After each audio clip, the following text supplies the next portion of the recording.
क्या आपने कभी सोचा है कि अगर आज बाबा साहेब डॉक्टर भीमराव अंबेडकर हमारे बीच होते तो क्या वे बीजेपी के भगवा विचार के समर्थन में खड़े होते? क्या वे बीजेपी की हिंदूवादी नीतियों का समर्थन करते या फिर कांग्रेस पार्टी जो बाबा साहेब के नाम पर वोट मांगती है, उनके विचारों को जीने की बात करती है, क्या बाबा साहेब उनका समर्थन करते? ये सवाल सिर्फ राजनीतिक नहीं बल्कि गहरे सामाजिक सच को उजागर करता है।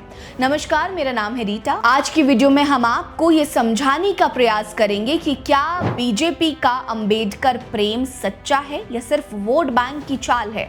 आगे बढ़ेंगे उससे पहले अगर आपने अभी तक हमारे चैनल को सब्सक्राइब नहीं किया तो जल्दी कर लीजिए। वीडियो पसंद आएगी तो लाइक कर लीजिएगा। कमेंट सेक्शन में आपके इस पर क्या राय है हमें जरूर बताइएगा।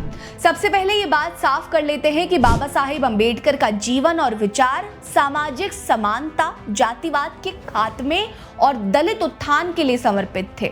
दूसरी ओर बीजेपी की नींव राष्ट्रीय स्वयंसेवक संघ की विचारधारा पर टिकी है, जिसके साथ बाबा साहेब अंबेडकर का वैचारिक टकराव जगजाहिर है। ऐसे में आरएसएस जो खुले तौर पर हिंदुत्व और मनुस्मृति जैसे विचारों को बढ़ावा देता रहा, क्या कभी उसकी विचारधारा बाबा साहेब के विचारों से मेल खा सकती है? जवाब है बिल्कुल नहीं। आरएसएस का इतिहास बताता है कि उसने बाबा साहेब के संविधान को बार बार खारिज किया। 1949 में आरएसएस के मुखपत्र ऑर्गेनाइजर में लिखा गया कि संविधान में कुछ भी भारतीय नहीं है क्योंकि ये हिंदू कानूनों, हिंदू संस्कृति और धर्म से दूर है। यानी आरएसएस ने अघोषित रूप से संविधान में मनुस्मृति के कानूनों को जगह नहीं दिए जाने के कारण दिल्ली के रामलीला मैदान में बाबा साहेब का पुतला फूंक दिया था। हाल ही में कांग्रेस नेता प्रियंका खड़गे ने भी यही आरोप लगाए थे। मनुस्मृति जातिवाद और असमानता को बढ़ावा देती है। ऐसे में ये बाबा साहेब के लिए सबसे बड़ा वैचारिक दुश्मन थी।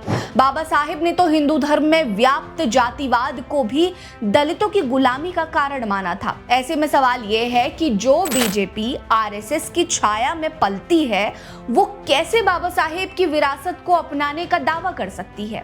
बीजेपी का नारा है सबका साथ सबका विकास और पार्टी ये दावा करती है कि वो सभी जातियों और धर्मों को एकजुट कर रही है। लेकिन बाबा साहेब का मानना था कि जहां हिंदुत्व होगा वहां जातिवाद भी होगा। बीजेपी शासित उत्तर प्रदेश इसका जीवित उदाहरण है। पिछले कुछ सालों में हिंदुत्व के पोस्टर बॉय बने सीएम योगी आदित्यनाथ के शासनकाल में प्रदेश में दलितों पर अत्याचार के मामले बढ़े हैं। एनसीआरबी के आंकड़े बताते हैं कि साल 2017 के बाद से यूपी में दलितों के खिलाफ हिंसा में उछाल आया है। फिर भी ना तो सीएम योगी ने कभी इस पर खुलकर बोला और ना ही केंद्र की मोदी सरकार की ओर से इस पर कोई ठोस कदम उठाए गए। जैसा कि आपको याद होगा, पीएम मोदी ने साल 2019 में कहा था कि मैं बाबा साहेब की वजह से पीएम बना। ये सुनने में भले ही भावुक लगे, लेकिन सवाल ये उठता है कि क्या बीजेपी वाकई बाबा साहेब के दिखाए रास्ते पर चल रही है? बाबा साहेब ने जहां समानता और न्याय की लड़ाई लड़ी, वहीं बीजेपी की नीतियां अक्सर हिंदुत्व को बढ़ावा देने वाली दिखती हैं, जो बाबा साहेब के विचारों से टकराती हैं।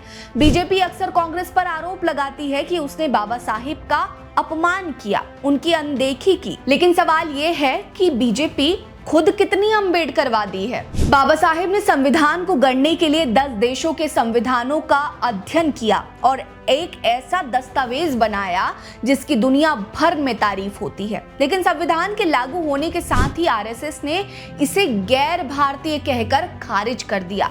ऐसे में अगर बीजेपी आरएसएस की विचारधारा से बंधी है तो क्या उसका बाबा साहेब को अपना कहना सिर्फ एक राजनीतिक ड्रामा नहीं है? बाबा साहेब का सपना एक ऐसे भारत का था जहां जाति और धर्म की दीवारें टूटें।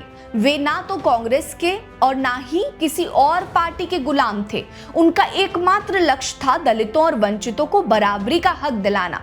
लेकिन तमाम जानकार बताते हैं कि मौजूदा सरकार में जमीनी स्तर पर असमानता और ज्यादा बढ़ चुकी है। जाति धर्म के नाम पर लोग ज्यादा बटे हैं और ये सीधे तौर पर बाबा साहेब के विचारों पर कुठाराघात है। ऐसे में सवाल ये है कि बीजेपी का बाबा साहेब को अपनाने का दावा क्या सिर्फ वोट बैंक की राजनीति है? दरअसल दलित समाज भारत की आबादी का एक बड़ा हिस्सा है और ये राजनीतिक पार्टी की जीत और हार तय करता है।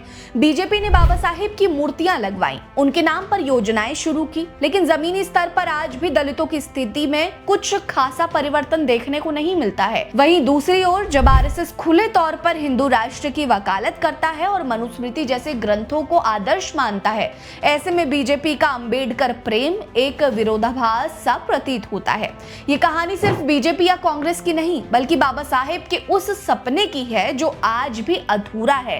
क्या आपको लगता है कि बीजेपी का अंबेडकर प्रेम सिर्फ वोट की राजनीति है? क्या आरएसएस और अंबेडकर के विचार कभी एक हो सकते हैं?